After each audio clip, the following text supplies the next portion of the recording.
Yeah. Yeah. I mean, like, That I don't means know. the roster is in a bad spot. And let's say they win 2 games, but you draft, and I don't know who your guy is. Let's say it's Bryce Young, Steve Jason. Now, let's say a Joe Burrow figure emerges and sets records and wins a national title, and that's what you do. Fine. You draft that guy, you plug him into a team that's no good. go back the same way. You're Yep. Same way we just came. Why do you want to win 2 games to draft a quarterback into a losing situation? What you should want is to build a really good football team, and then you insert the quarterback into it. Learning from the Stafford years, paying attention to what everybody else is doing, getting with the program. A rookie QB on a cheap deal with a good team around him, a team that you can continue to put money into, is a winning recipe. Or a really good football team that's ready to win, and then you go out and bring in a current stable quarterback. We saw an unprecedented movement each of the last 2 offseasons. You want to build a good football team. If the Lions win 2 late games, and I still don't know how many that is, like I think they could win 6 or 7, double the win total, show signs of life. Still get in the top 10, still deserve it. Use multiple firsts to move up to get there. If they win too many games, win 8 or 9, 10 or 11, too many, I mean, the team's really good. Now you've got those extra firsts that you can use to move up and go get somebody. Trade with Jacksonville if they're still at the bottom. Trade with, mention the Jets if they're still at the bottom. There's going to be a team that doesn't need a quarterback at the top of the draft, and you make a trade. It happens every year. It's not like teams 1 through 6 are all taking quarterbacks.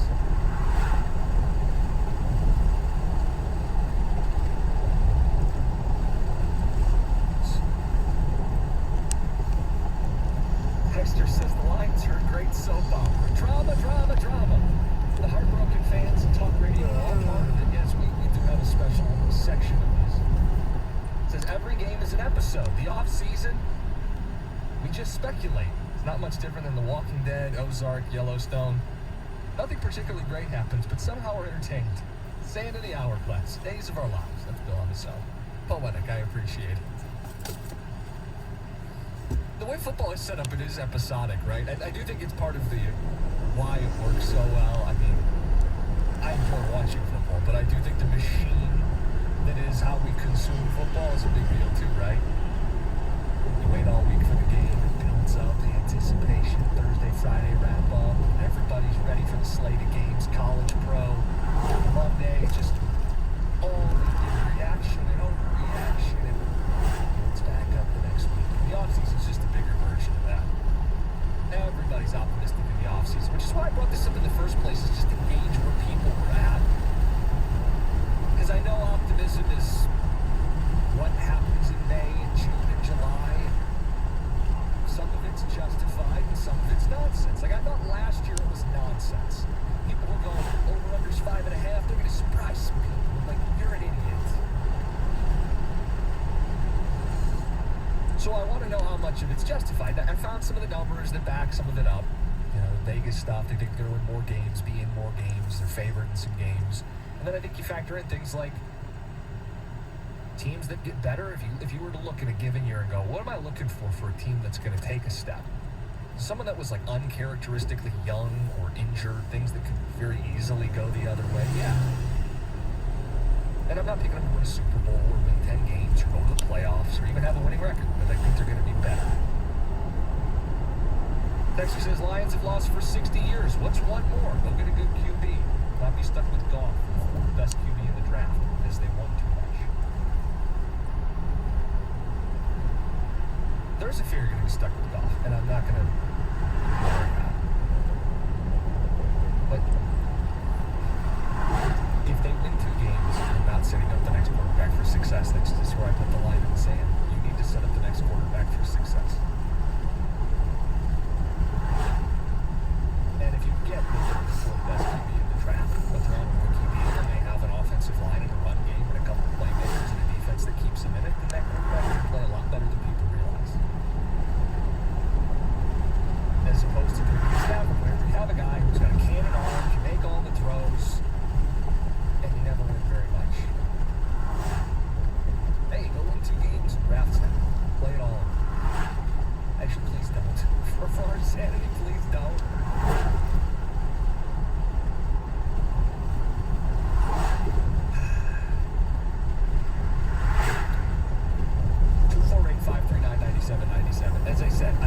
a game changer that I want to get to at 4:15. Got the Pistons draft outlook. It's not all doom and gloom. I think if you watch the NBA playoffs too, I think there's a nice correlation. Falling to 5 is not better than picking at 1, 2, or 3. But the way this draft sets up and the way the game is played today, it's not doom and gloom. There's a great opportunity for the Pistons. Make some time for it this hour. It's 97.1.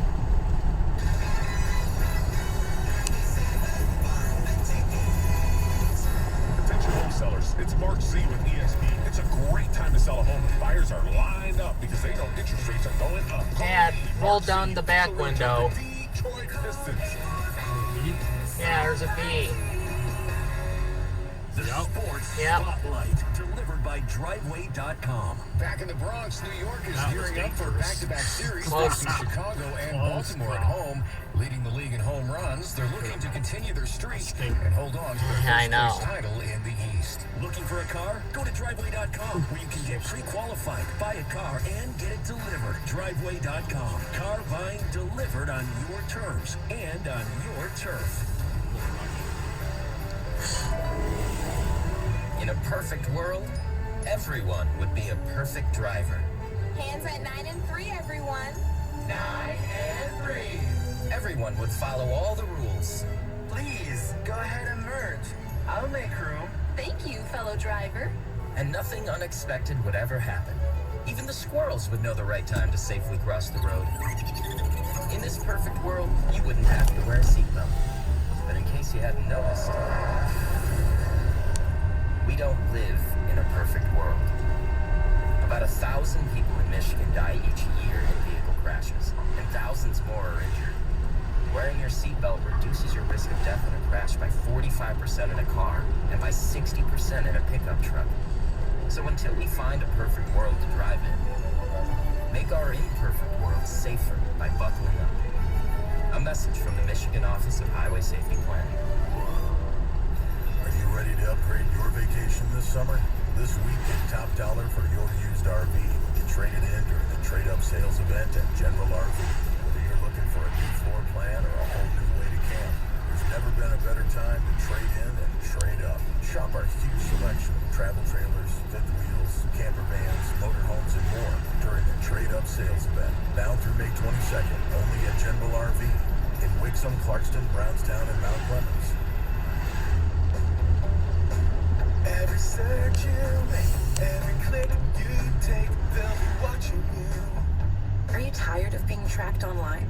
There's a simple solution. DuckDuckGo. It's an all-in-one privacy app with a built-in private search engine, web browser, one-click data clearing, email protection, and more, all for free. Download the app today and get the most comprehensive privacy protection with the push of a button. DuckDuckGo. Privacy simplified. And now, another stroke of genius from Genesis Credit Union. Today, Genius Flex Home Equity. I know Revital Guru, so I built a relationship with Genesis Credit Union. Their Flex Home Equity works like a variable interest credit line, but allows a lock-in to convert outstanding balances to a fixed-rate home equity loan.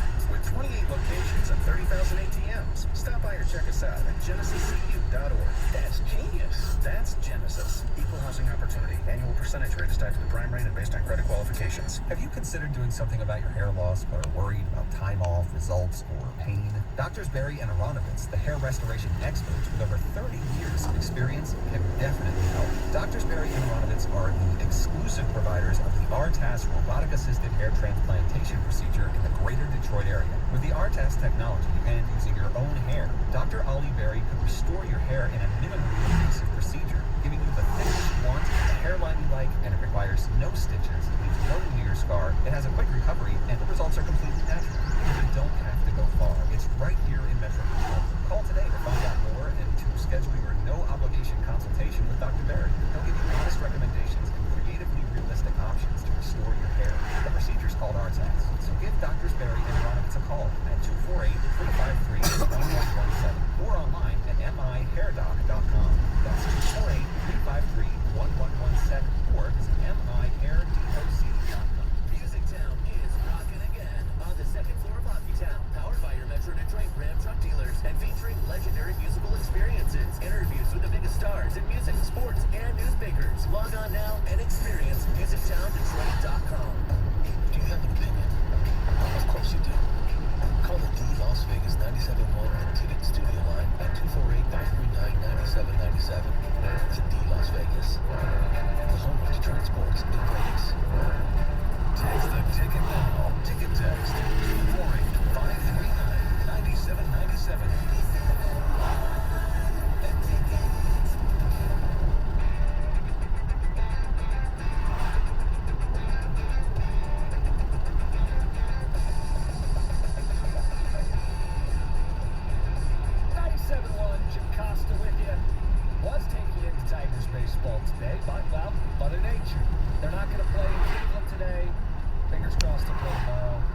July.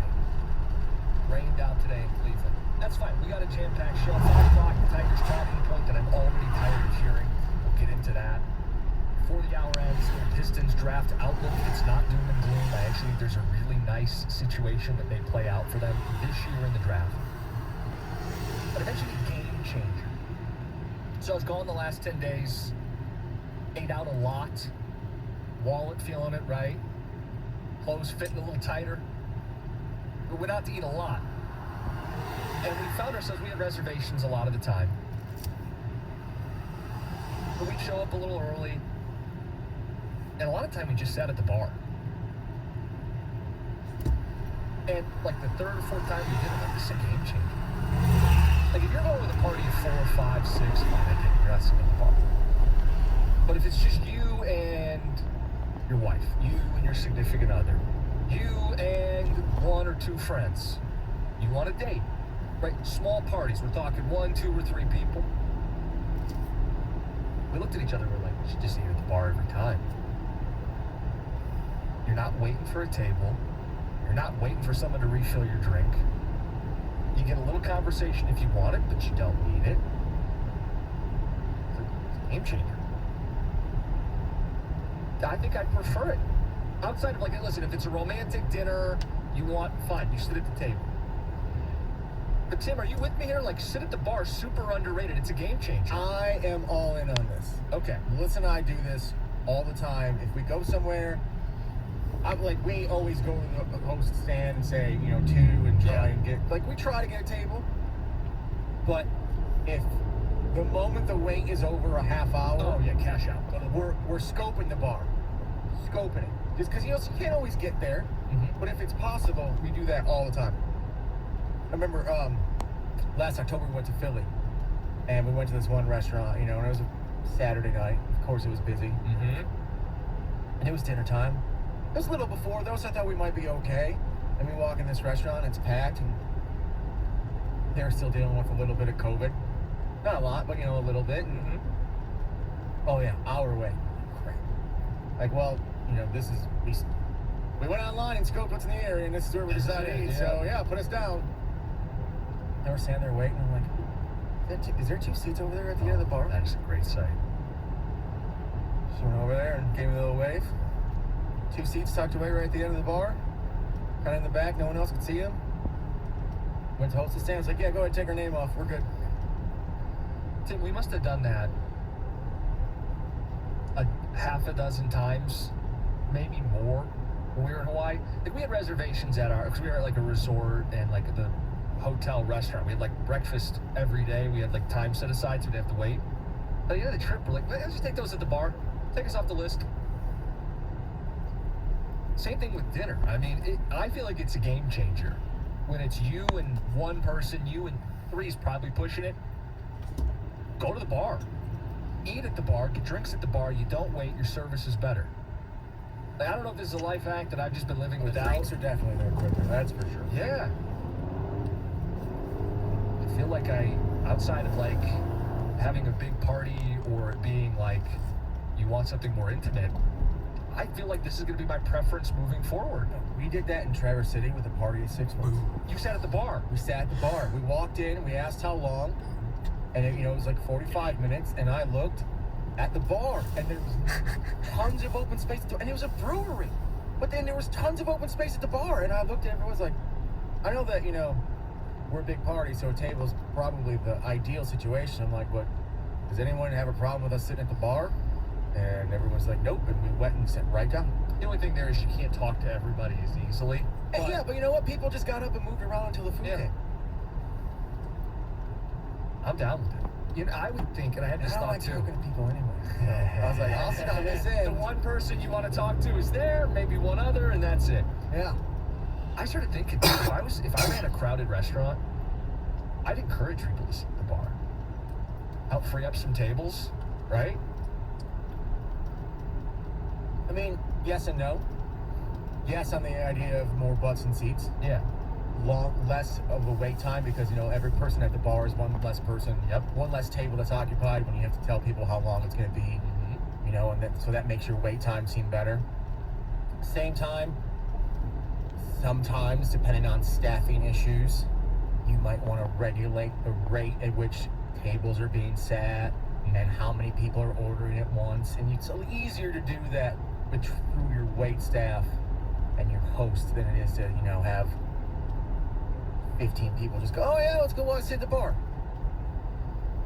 Is anybody else like this? Do you prefer going out to eat and sitting at the bar? 248-539-9797. Are you an alone diner? Like if you I have. That's where it's really Yes. is if you're by yourself. You don't want to be at a table of 4 by yourself? I mean, I've been at tables of 4 by myself. I don't care. But if there's a place that has a bar, like my local Coney, has a counter. If I go alone, I just go sit at the counter. Mm-hmm. Why bother? In my mind, is why bother take up a table for other people? Mm-hmm. But yeah, just sit at the bar. Yeah, we went to one place that we didn't have a reservation. Or no, we did, but it was like life doesn't always fit when you have your reservation. Like we're just kind of going with the flow. We show up like a half hour early. They don't have a table. For the bar. No problem. 248-539-9797. Get some people's thoughts on that. Before we dive into, like I said, a ton of stuff before the show wraps up today. I'm on till 6. We're going to do some Pistons draft stuff. We're going to do a little bit on the Tigers. They're not playing today, but they're still on my mind anyway. And I keep seeing this Tigers talking point. We'll do that at 5 o'clock. Ticket text 248-539-9797. A couple people with some thoughts on some of the Lions stuff we were doing. It says, I'm not going to watch a ton of Lions games, but I am going to watch them on the HBO series. It's going to be much more entertaining. That does play into like the overall hype and anticipation for the season. Texter says, if the Lions win too many games, end quote, wouldn't that show they can win with Goff?